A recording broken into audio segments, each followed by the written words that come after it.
संत की है 3 बातें याद रखने वाला कभी दुखी नहीं रहता। सीधे से सीधा मनुष्य कभी धोखा नहीं खा सकता। जय श्री कृष्ण बंधुओं, स्वागत है आपका राधे कृष्ण मुस्कान यूट्यूब चैनल पर। आज मैं बात कर रही हूँ कि मनुष्य कितना ही सीधा और सज्जन हो, फिर भी अपने स्वभाव को आक्रामक बनाकर रखना चाहिए जहाँ उसकी आवश्यकता हो। इस संबंध में आपको प्रश्न सुना रही हूँ, तो आइए बने रहिए हमारे साथ वीडियो की समाप्ति तक। एक जंगल में एक भयंकर सर्प रहता था। उसके आतंक के कारण कोई भी वहां से होकर नहीं गुजरता था। एक दिन एक महात्मा जी उस रास्ते से जा रहे थे जिस रास्ते पर वह सर्प रहता था। गांव वालों ने उन्हें उधर जाने से बहुत रोका कि उधर न जाएं, उधर एक सर्प रहता है। परंतु महात्मा जी ने उनकी एक ना सुनी और वे उधर से ही चले गए। और उधर जैसे ही सर्प ने देखा कि उसकी ओर एक मनुष्य आ रहा है, तो वह महात्मा जी को काटने के लिए दौड़ा। परंतु मुनि ने अपने योग्य बल से उस पर विजय पा ली। सर्प ना आगे बढ़ पा रहा था और ना पीछे। परेशान होकर वह महात्मा जी की शरण में चला गया और बोला, हे भगवान, मुझे भूल हो गई, मैं आपकी शरण में हूँ।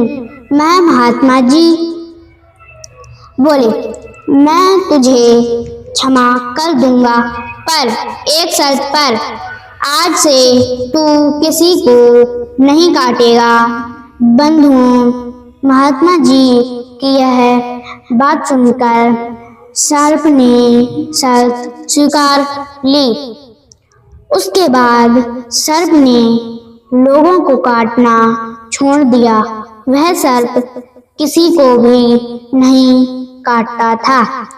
अब लोगों को पता चला कि सर्प ने काटना छोड़ दिया है, तो सब लोग जंगल के रास्ते से आने जाने लगे। वह रास्ता फिर से खुल गया था। सर्प लोगों को देखकर मार्ग से हट जाता था। अब तो चरवाहे लड़के वहां आने लगे। वे सर्प को वहां से भागते देखकर वह पत्थर मारने लगे। बेचारा सर्प भागकर बिल में चला जाता था। वह सर्प मार खाते खाते दुबला और घायल हो चुका था। वह बहुत ही घायल पतला हो गया था। धीरे धीरे काफी समय बीतता गया।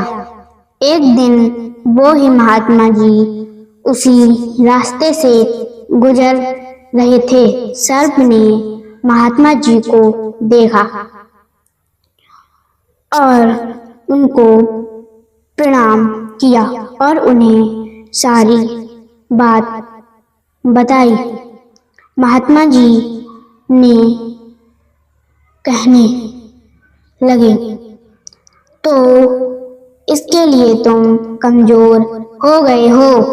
अरे मूर्ख, मैंने तुझे काटने के लिए मना किया था, फुकारने के लिए नहीं। कहते हैं कि सर्प अगर जहरीला ना हो तो भी उसे जहरीला होने का नाटक करते रहना चाहिए, इसी में उसकी भलाई होती है। महात्मा जी की बात को सर्प अच्छी तरह से समझ गया था कि अब उसे क्या करना है। एक दिन चरवाहे लड़कों ने उसे देखा तो दोपहर से ही उसे पत्थर मारने लगे। उसी समय सर्प फुकारते हुए उनकी ओर दौड़ा। सबको ऐसी अवस्था में देखकर सारे लड़के डर के वहां से भाग निकले और उस दिन के बाद किसी ने उसे पत्थर नहीं मारा और सर्प सुख पूर्व रहने लगा। कहते हैं क्षमाशील मनुष्य में एक ही दोष का आरोप होता है, दूसरे की तो संभावना ही नहीं है, और वो दोष है कि क्षमाशील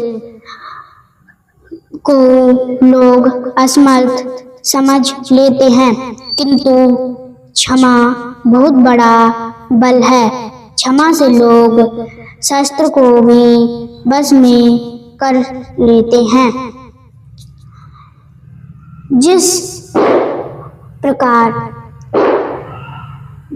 एक बिल में रहने वाला मेंढक आदि जीवों को सर्प खा जाता है, ठीक उसी प्रकार शब्दों से विशेष ना करने वालों को और परिदेश का सेवन ना करने वालों ब्राह्मण को प्रजापति खा जाता है।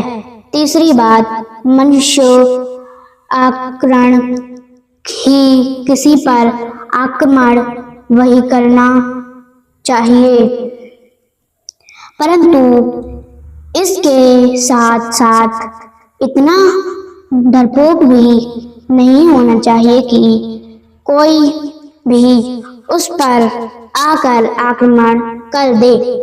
ऐसा होने पर उसे अपने पौरुष का प्रदर्शन कर देना चाहिए। इस प्रकार वो बिना हिंसा का सहारा लिए अपना अस्तित्व बनाए रखता है। मनुष्य अपना व्यवहार शोभित बनाए रखे, ऐसा करने पर कोई उस पर आक्रमण करने को नहीं सोचता।